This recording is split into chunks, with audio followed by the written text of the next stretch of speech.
Hello friends, welcome back to my channel Sangam impact.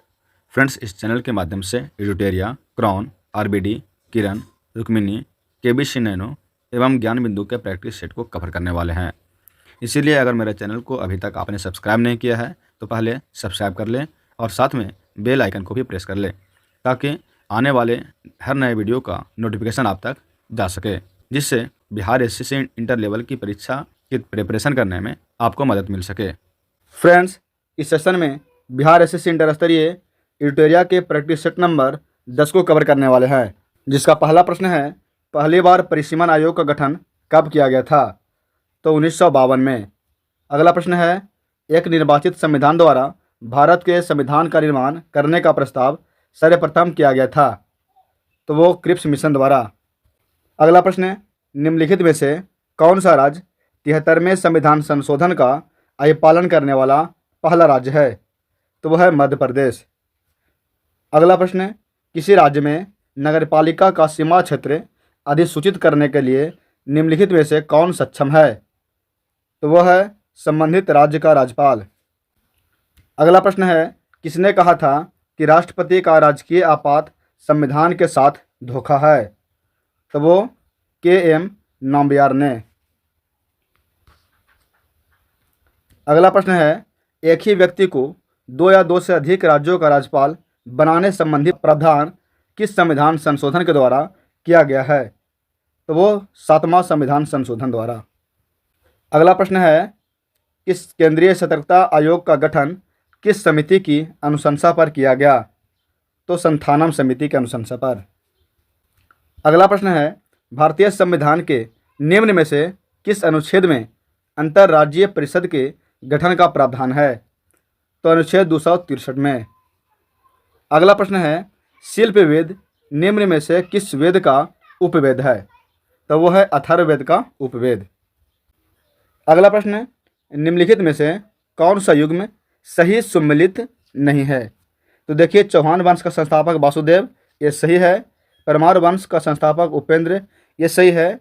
Solanki वंश का संस्थापक पृथ्वीराज प्रथम नहीं था, बल्कि इसका संस्थापक था मूलराज। और गढ़वाल वंश का संस्थापक चंद्रदेव था। तो इस तरह से इसका सही आंसर हो जाएगा ऑप्शन सी, कि सोलंकी वंश का संस्थापक पृथ्वीराज प्रथम नहीं बल्कि मूलराज था। अगला प्रश्न है, शेरशाह ने किस युद्ध में विजय के बाद शेरशाह की उपाधि धारण की थी? तो वो चौसा के युद्ध के विजय के बाद।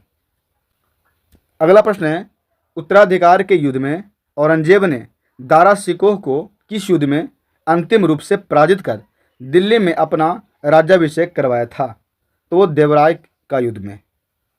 अगला प्रश्न, तुगलक काल में बिहार की राजधानी कहाँ थी? तो वो थी बिहार शरीफ। अगला प्रश्न है, बिहार में चंपारण कृषि कानून किस वर्ष पारित हुआ था? तो 1918 ईस्वी में। अगला प्रश्न है, सूची 1 को सूची 2 से सम्मिलित कीजिए तथा नीचे दिए गए कूट की सहायता से सही उत्तर चुनिए। यानी 1857 के विद्रोह में लखनऊ का नेतृत्व जो है वह बेगम हजरत महल ने किया था। कानपुर के नेतृत्व जो है वो नाना साहेब ने किया था। और झांसी का नेतृत्व रानी लक्ष्मीबाई ने की थी एवं इलाहाबाद का नेतृत्व लियाकत अली खान ने किया था। तो इस तरह से इसका सही आंसर ऑप्शन ए हो जाएगा। अगला प्रश्न है, जून 1945 में आयोजित शिमला सम्मेलन में कांग्रेस प्रतिनिधि मंडल का नेतृत्व किसने किया था? तो किया था मौलाना अबुल कलाम आज़ाद ने। अगला प्रश्न है, राजा राम मोहन राय द्वारा स्थापित प्रथम संस्था निम्नलिखित में से कौन सी थी? तो वो थी आत्मीय सभा।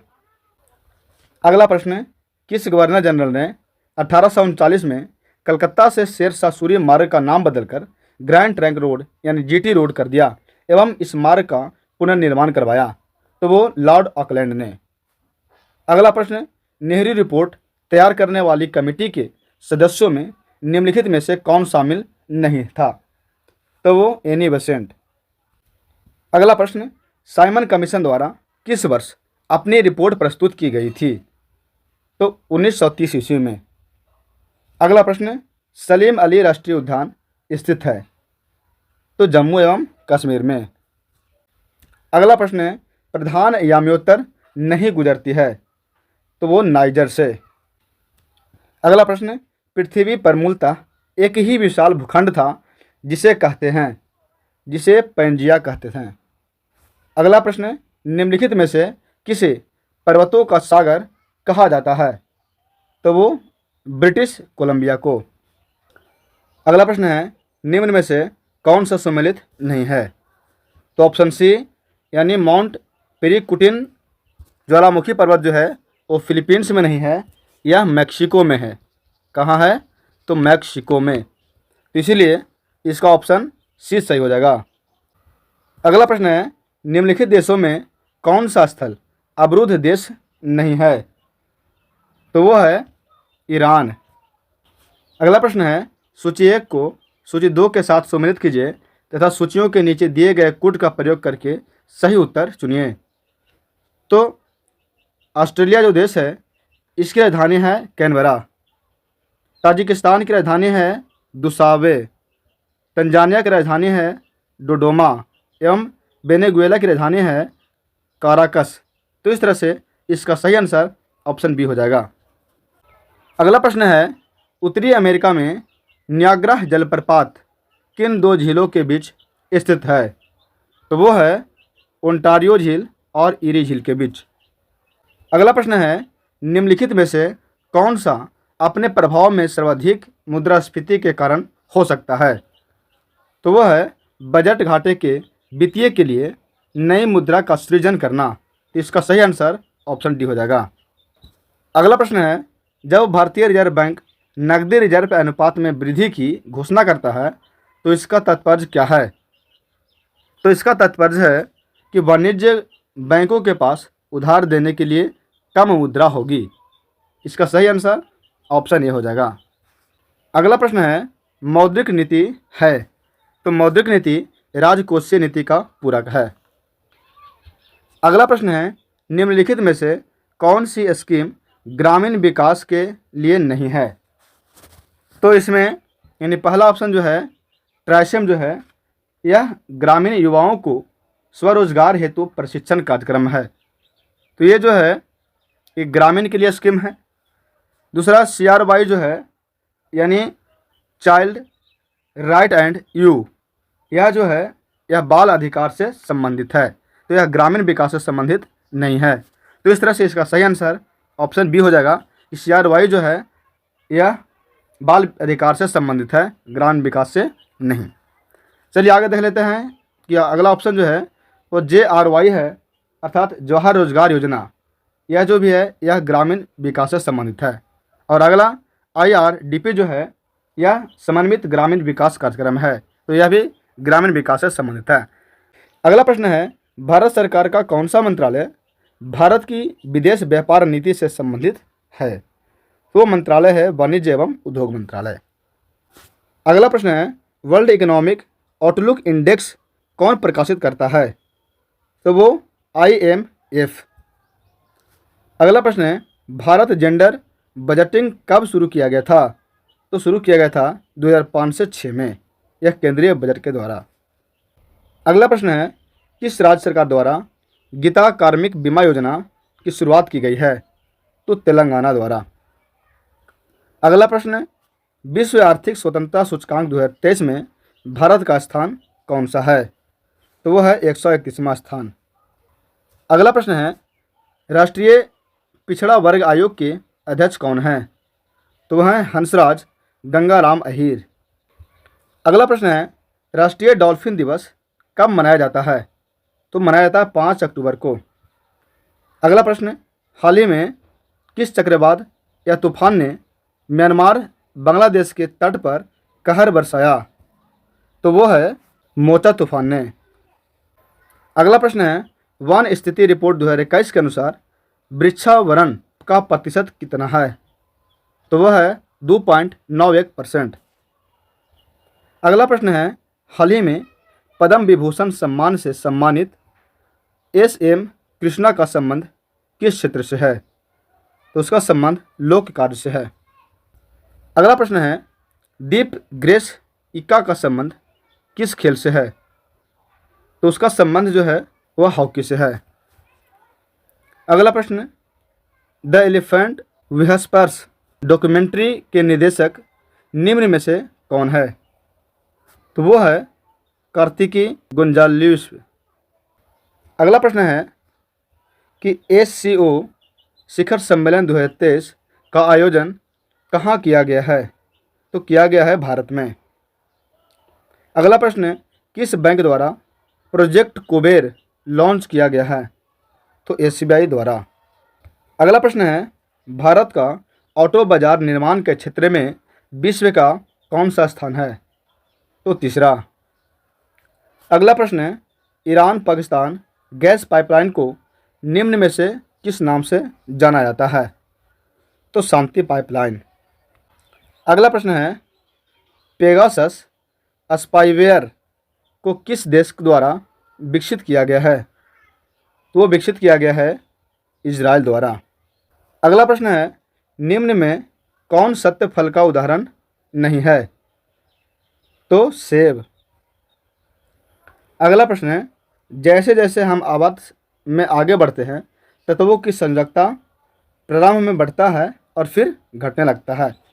तो इसका सही आंसर ऑप्शन डी हो जाएगा। अगला प्रश्न है, कार्बन 12 परमाणु में होता है, तो उसमें 6 इलेक्ट्रॉन, 6 प्रोटॉन और 6 न्यूट्रॉन होता है। अगला प्रश्न है, डंक वाले स्थान पर किसके प्रयोग से आराम मिलता है? तो बेकिंग सोडा से। अगला प्रश्न है, किसी भी उदासीन विलयन का पीएच मान होता है? तो 7। अगला प्रश्न, सूर्य की ओर सूर्यमुखी की गति का कारण है?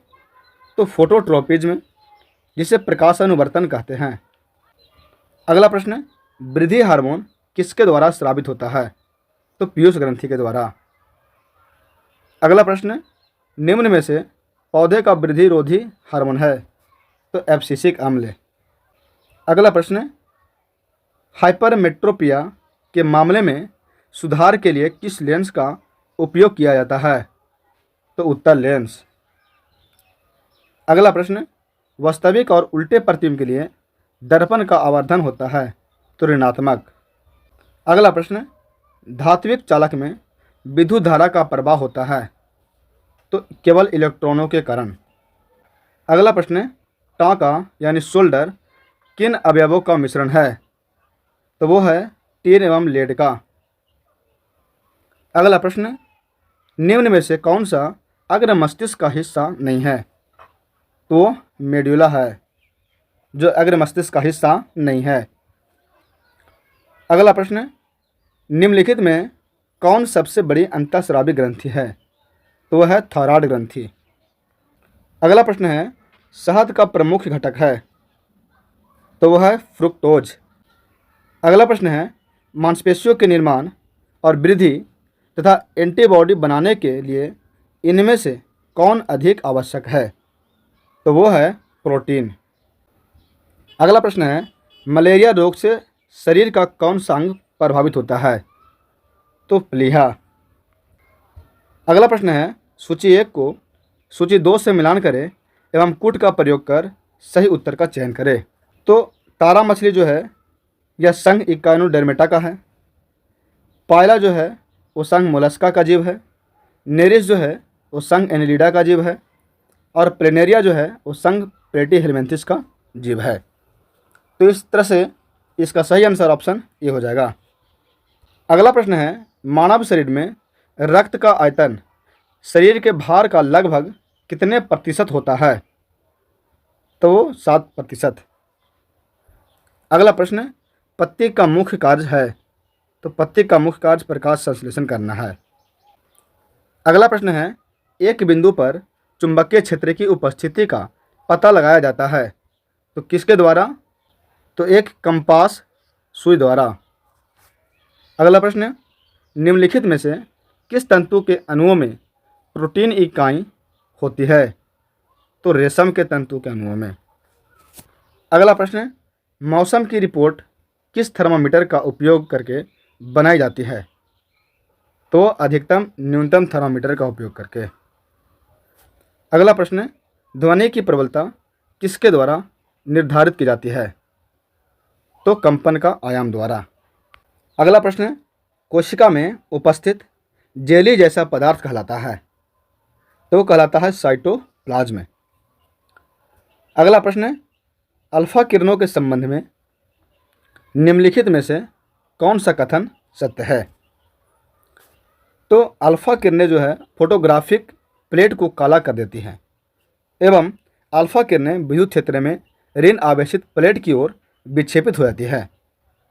तो इस तरह से इसका सही आंसर ऑप्शन डी हो जाएगा, यानी ए और कथन बी जो है वो दोनों सही है। इस सेशन में मात्र जीके एवं जीएस को कवर किया गया है। मैथ और रीजनिंग के लिए अलग से वीडियो लाया जाएगा।